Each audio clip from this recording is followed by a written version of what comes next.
Hello everyone.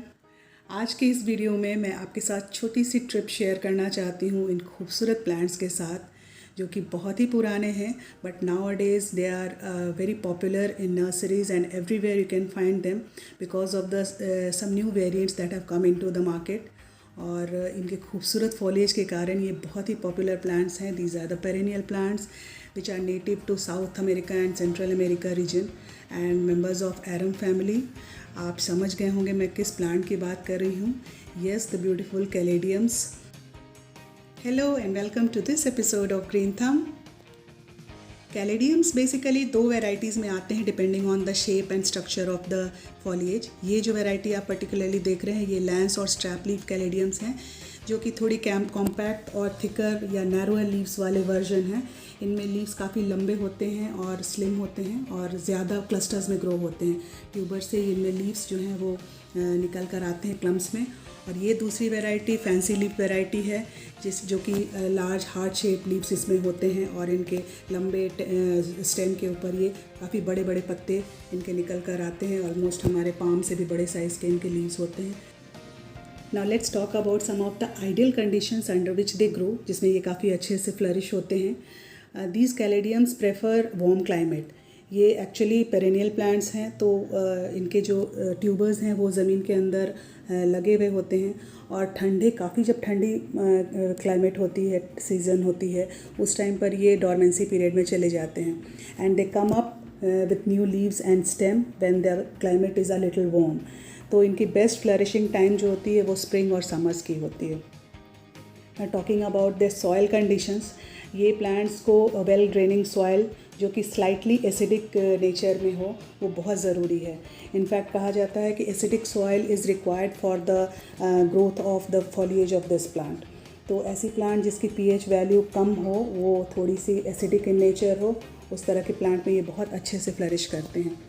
You can add some sphagnum moss in the top soil of the caladium to increase the acidity of the soil। या फिर आप कोई manure या fertiliser, cow dung compost ये भी ऊपर से डाल सकते हैं टॉप सॉइल में, या फिर जब हम लोग उसको रिपॉट कर रहे हैं या पॉट कर रहे हैं तो उसके सॉइल में मिक्स होना चाहिए, जो कि उनकी सॉइल की एसिडिटी को बढ़ा कर रखती है, उसमें वो अच्छे से काफ़ी ग्रो होते हैं। Talking about their watering, these plants love moist soil. दो वाटरिंग के बीच में बहुत ज़्यादा ड्राइंग नहीं होना चाहिए, बहुत ज़्यादा सूखा नहीं होना चाहिए, एक नमी हमेशा बनी रहनी चाहिए। बट हाँ, एकदम बिल्कुल वेट सॉइल भी नहीं होना चाहिए। काफ़ी गीली मिट्टी में भी इनके जो ट्यूबर्स हैं वो रॉट होने लगते हैं। तो ड्रूपी एंड बेंट स्टेम होने से इनके अंडर वाटर होने का पता चलता है। So always look for that. जैसे ही इनकी सॉइल थोड़ी भी ड्राई ज़्यादा हो जाती है तो इनके जो स्टेम है वो बेंड हो जाते हैं, नीचे की तरफ झुक जाते हैं, ड्रूप होने लगते हैं। This is the correct time जब आप उसमें पानी अच्छे से डालें थॉरली, ताकि ड्रेनेज होल से नीचे से निकल कर वो आ जाए। Now talking about the fertilizer, you can use any dilute liquid fertilizer जो कि किसी भी हाउस प्लांट के लिए अच्छी होती है, और उसे डाइल्यूट फॉर्म में उसे डालें ग्रोइंग सीजन में, जो कि मार्च अप्रैल से लेकर सितंबर अक्टूबर के बीच होती है। महीने में 1-2 बार उसे डाल देने से काफ़ी अच्छी इसमें ग्रोथ होकर आती है फॉलिएज की। Basically these are foliage plants, तो इनके अच्छे डेवलपमेंट के लिए ये इतनी रिक्वायरमेंट होती है, बट बहुत ज़्यादा फर्टिलाइज़र की ज़रूरत इन्हें नहीं होती है। नाउ टेम्परेचर रिक्वायरमेंट जो है इनकी बेस्ट होती है average 21 degree centigrade. Hot humid weather में ये अच्छे से ग्रो होते हैं। Low temperature below 10 degree centigrade में इन्हें थोड़ी परेशानी होती है, ये डॉर्मेंसी पीरियड में चले जाने लगते हैं। तो उस टाइम पर इन्हें बेसिकली अगर पॉट में लगाया हुआ है तो उसे आप अंदर लेकर आ जाएं, या फिर अगर गार्डन या लॉन्स वगैरह में लगाए हैं तो उसे उनके जो ट्यूबर्स हैं उन्हें निकाल कर आप स्टोर करके किसी वार्म प्लेस पे रखें।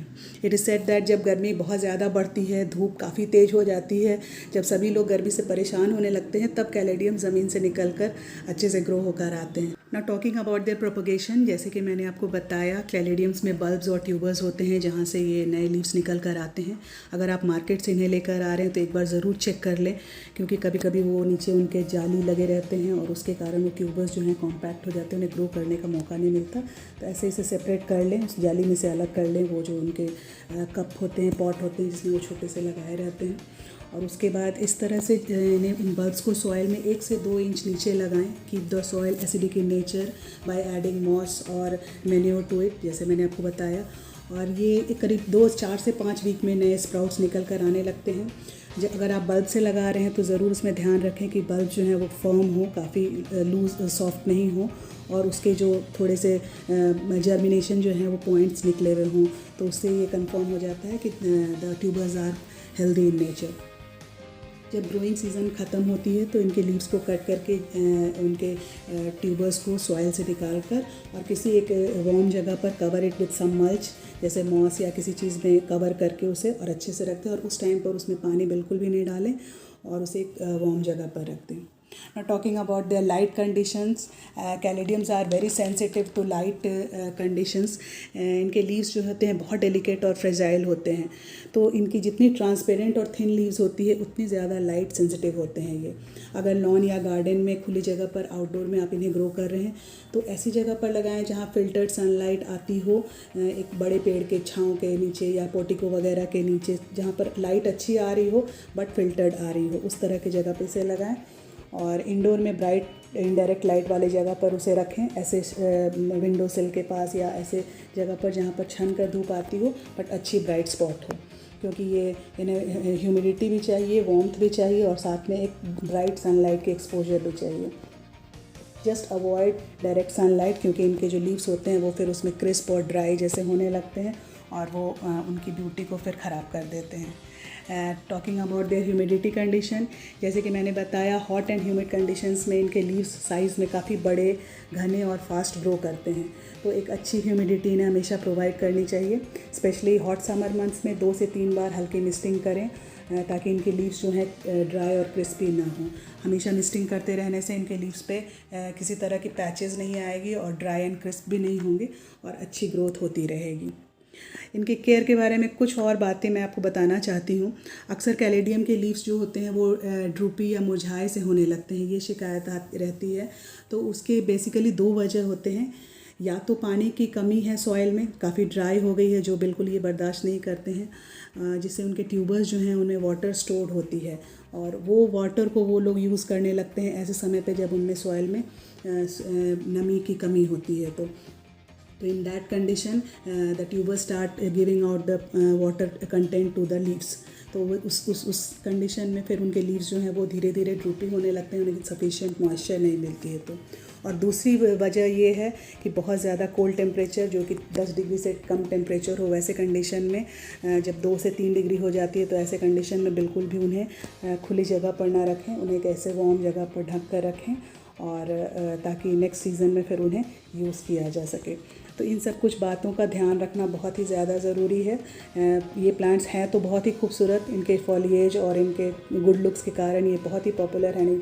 दे are very easy to maintain plant, but थोड़ी सी इनके जो ये कंडीशंस हैं उनको अगर ध्यान में रखा जाए तो ये बहुत अच्छे से ग्रो होते हैं। पेस्ट की प्रॉब्लम की बात करें तो बेसिकली इनमें कोई भी पेस्ट ऐसे नहीं लगती है।